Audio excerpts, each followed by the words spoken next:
Bonsoir à toutes et à tous, bienvenue. L'ambassadeur du Japon en Côte d'Ivoire et le vice-président de la Sierra Leone ont été reçus au palais présidentiel ce mardi.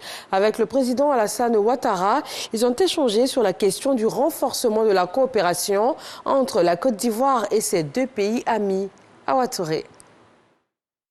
L'intégration sous-régionale, le projet d'interconnexion des réseaux électriques de la Côte d'Ivoire, du Libéria, de la Sierra Leone et de la Guinée en est la parfaite illustration.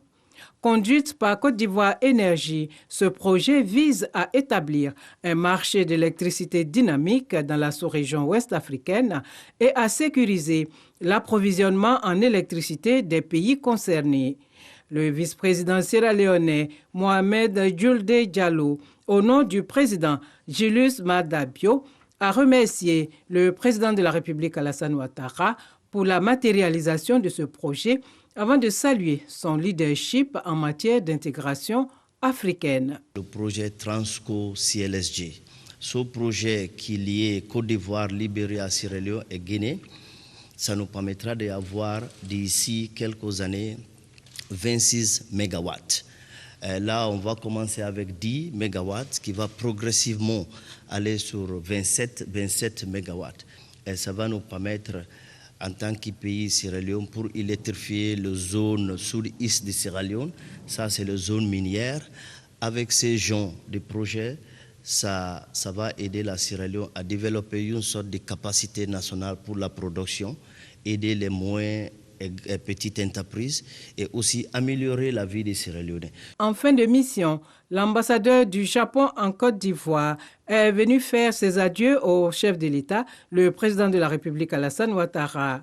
L'occasion pour le diplomate nippon de faire avec lui le point sur les relations de coopération entre la Côte d'Ivoire et le Japon, notamment dans les domaines de la santé, des infrastructures routières et de l'électricité.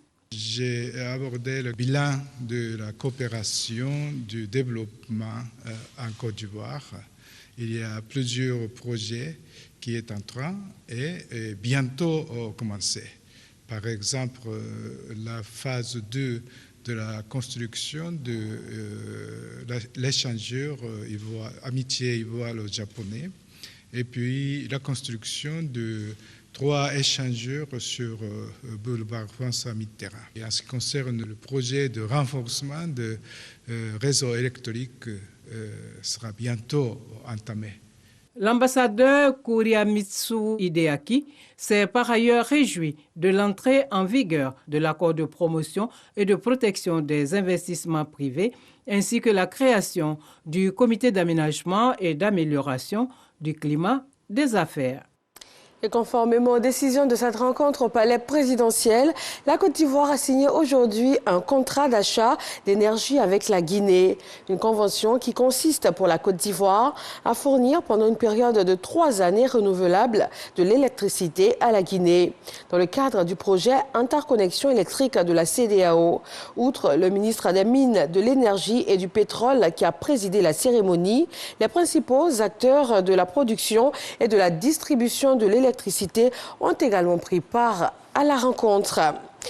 Dans l'actualité politique, la commission électorale indépendante a entamé depuis le 23 novembre une tournée de sensibilisation et d'éducation civique électorale. Il s'agit principalement de rapprocher davantage l'institution des populations et surtout de leur permettre de mieux comprendre le jeu électoral.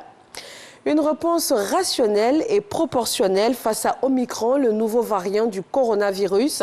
C'est ce qu'a demandé le chef de l'Organisation mondiale de la santé ce mardi aux États membres très agités depuis quelques jours. Selon lui, la réponse mondiale doit être calme, coordonnée et cohérente.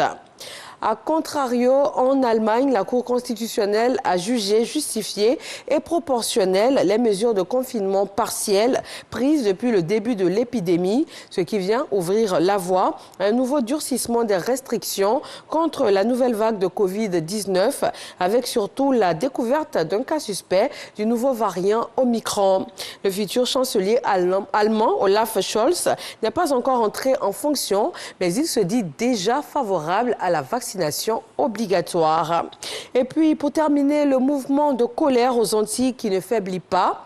Il est né du refus de l'obligation vaccinale pour les soignants et les pompiers. Mais aujourd'hui, il s'étend à des revendications politiques et sociales, notamment contre la vie chère dans ces îles au fort taux de chômage, en particulier chez les jeunes. Le ministre français des Outre-mer s'est rendu sur place, mais les échanges avec les syndicats ont été très courts.